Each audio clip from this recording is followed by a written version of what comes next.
Hello and welcome to the France 24 interview. Welcome to an exclusive interview with Mohammed Shtayyeh. He's the Palestinian Prime Minister and he joins us from Ramallah. Thank you very much for being with us, Mr. Shtayyeh, today.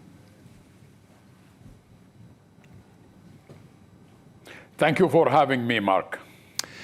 On Friday, the International Criminal Court ruled that it had jurisdiction over Palestinian territories, opening the possibility of a criminal probe into past actions by the Israeli army and by Palestinian groups. So a very simple question, are you calling on the court's chief prosecutor to formally open a war crimes probe very soon?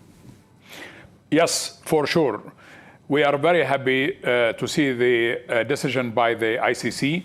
This is something that has been very important for us, is not only because of opening the investigation, but also the court has ruled that the Palestinian territory is the West Bank, including East Jerusalem, as well as Gaza, and that Palestine is a state, and that this court has jurisdiction upon the invitation of the state of Palestine. So we are now waiting for the next phase of the investigation. I think it is very important that the whole world will realize the crimes that has been committed by Israel, whether against our people in Gaza or the continuous crimes that has to do with the intensification of the colonization programs and building settlements illegally, illegitimately on an expropriated Palestinian land and territory. Right, but this could also imply possible crimes by Palestinian groups, especially Hamas. Would you also welcome that? Of course not. I mean, by all means, we will leave this to the court to decide on which direction to take the investigation. But by all means, Palestinians have never been on the attack. Palestinians have always been on the defense. Let the court decide on these issues. But the most important part of the story is the legal dimension of the court. Netanyahu tried to politicize the court. The court has ruled very explicitly with very clear language that it has jurisdiction over the Palestinian territory. And I am sure there are quite a number of people who will really face the consequences of this ruling. I want to turn to the U.S. You had your first discussion with the Biden administration official a few days ago. Let's not forget that official contacts were suspended after the Trump administration recognized Jerusalem as Israel's capital. So a very simple question. From this interaction and others, do you truly believe that the Biden administration is committed to reviving a real peace process? Well, obviously, first of all, we're very happy that Mr. Biden has been elected. We did congratulate him, our president did.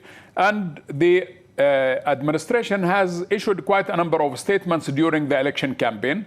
We are hopeful that they will fulfill their commitment when it comes to opening a consulate in East Jerusalem, when it did call for the opening of the Palestine office in Washington, resuming financial aid to UNRWA and to the Palestinian Authority, and so on. These are very important confidence-building measures between us and Washington. On the other hand, we are ready. We did extend our hands for a serious negotiations, but we wanted this negotiation to be under the auspices of the quartet. There has been a process that was that United States did enjoy full monopoly over the process. We are hoping that the quartet will have a totally different role in being the shepherd of the peace process, and that this peace process will be a serious paradigm shift from it being bilateral to it being multilateral, and it should be with a clear terms of reference based on international law and United Nations resolutions that has to do with Palestine. Frankly, Mark, the Palestinians are the party to benefit most from any serious negotiations. Unfortunately, we don't know we will have a partner in Israel or not. Israel is going into elections very soon, next month. We don't know what sort of product, but obviously the competition in the different Israeli or between the different Israeli political parties is between those who are right and those who are more right when it comes to Palestinian territories and construction of settlements and so on. It's a very aggressive approach on the side of the Israeli political parties. Right. It's an important point. Does this mean, as President Abbas stated, that the U.S. cannot be the sole mediator anymore, that this is over with? Well, look, I mean, experience has shown us that United States monopoly over the process didn't really help much, because we all know that United States has a strategic relationship with Israel. And therefore, when you have this very unique and special and strategic relationship with one party, you cannot be objective intermediator. And therefore, we have seen the process ongoing for quite some time now, since 1991 until recently. Now it is time really to go into a totally different paradigm, which is a multilateral forum. We wanted an international conference based on international law, based on United Nations resolutions. And also we want to see Europe engaged. We want to see Russia engaged. We want to see United Nations engaged, as well as the United States, because we know without United States there will be no process, and with the United States only things needs to be corrected. It's not only the quartet with the 4 players, but also we are open to additions to the quartet, which means quartet plus. Maybe Jordan will be added, maybe Egypt should be added, maybe some other international players, China, South Africa. You know, we leave it to quartet to decide on what the additional countries that will be added to the quartet. Right, because I want to go back to some of the key decisions by the Trump administration on which the Biden administration is not willing to return. Let's take moving the embassy to Jerusalem. The new Secretary of State, Antony Blinken, has said it would remain. The U.S. Senate just overwhelmingly passed a bill saying this was a permanent move. So yes, you're hoping they're going to reopen a Palestinian office in Washington, but the embassy is there to stay, and this is not going to change. So this means for you, the U.S. cannot be trusted anymore fully? No, there is another side to the story. The United States has said that they are going to reopen the consulate that has been closed in East Jerusalem.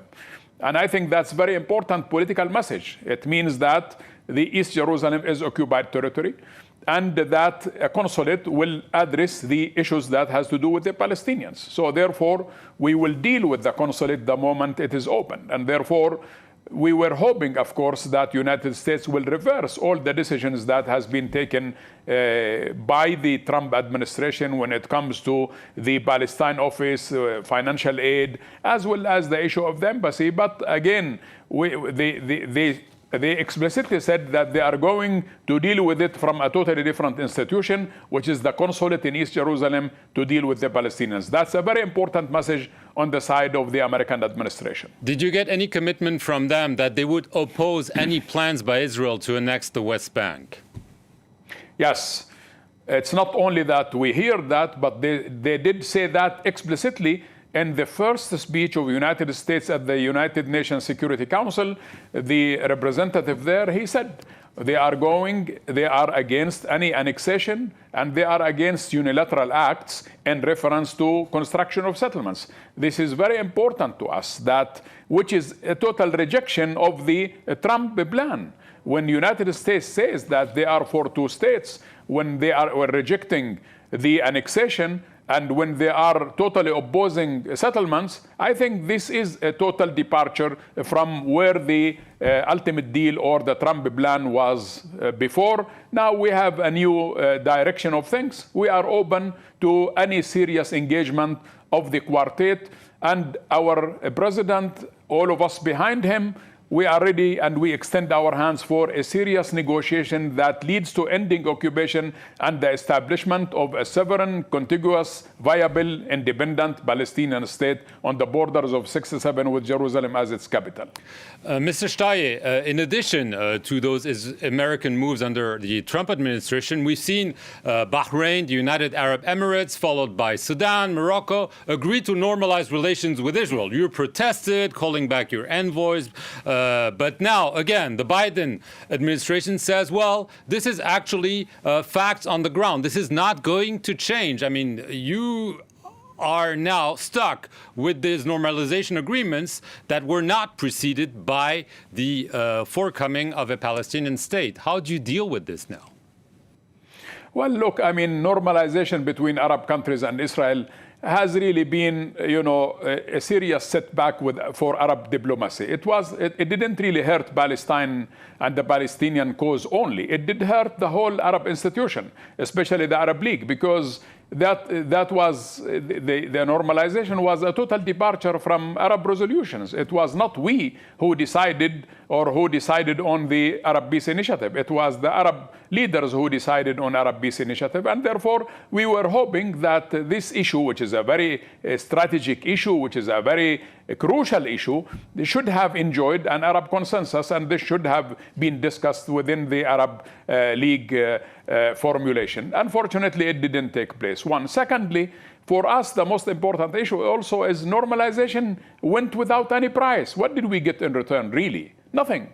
We got nothing in return. The third important issue, there is an Arab Peace Initiative, which is the common factor between all Arab leaders. We should have really been stick to it, we should have respected it, and we should have worked for its implementation.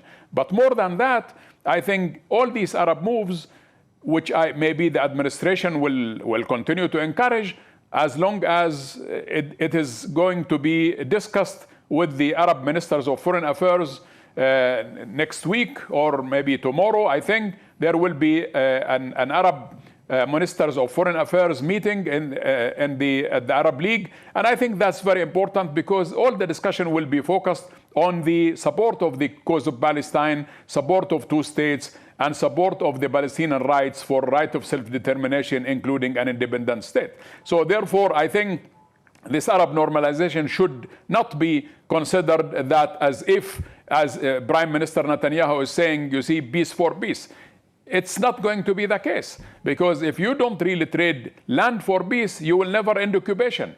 If normalization with any Arab country does not solve the Palestinian issue, because at the end of the day, Mr. Netanyahu and all the Israelis will wake up in the morning, they will see me next to them. I will see them next to me. If we don't sit down and talk seriously to end occupation, the struggle will continue. So therefore, flying over Palestine and without looking down to earth or to the ground and seeing the Palestinian people, it doesn't help the Israelis at all. It doesn't help anybody. So the core of the problem in the Middle East is still and has been the cause of Palestine that really needs to be settled, and there has to be an international decision by the international community to solve it, not to continue managing the conflict, but really to solve the conflict. Last issue I want to touch upon, there have been announcements by President Abbas that there would be presidential and legislative elections in the coming month. There's supposed to be a meeting this week in Cairo between your Fatah party, Hamas, Palestinian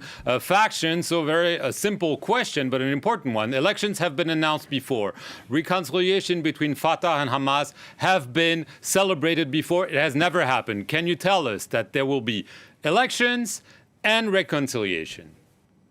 Yes, this time is different. It is very serious. All Palestinian factions have agreed that they are going for elections. Elections, the first phase of election will be to elect a legislative council.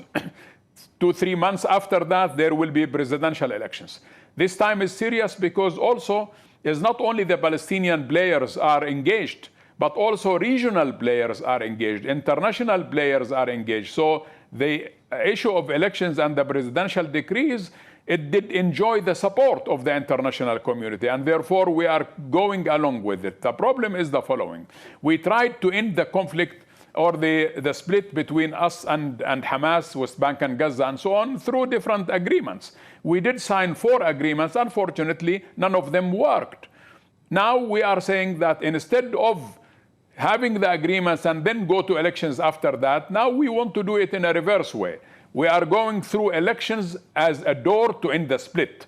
That the Palestinians, under the auspices of the parliament, they will be in a position to have a united front. You have one government that will be responsible for the West Bank and Gaza, and address all issues. I think that is very promising. We are very hopeful. I think everybody is serious. We are very serious about it, and I think Hamas and other Palestinian political factions are really taking it very serious. Tomorrow, the dialogue between 17 Palestinian political factions will take place in Cairo, including Hamas, Islamic Jihad, and others. And I think that there is one single item on the agenda: how to make this election successful.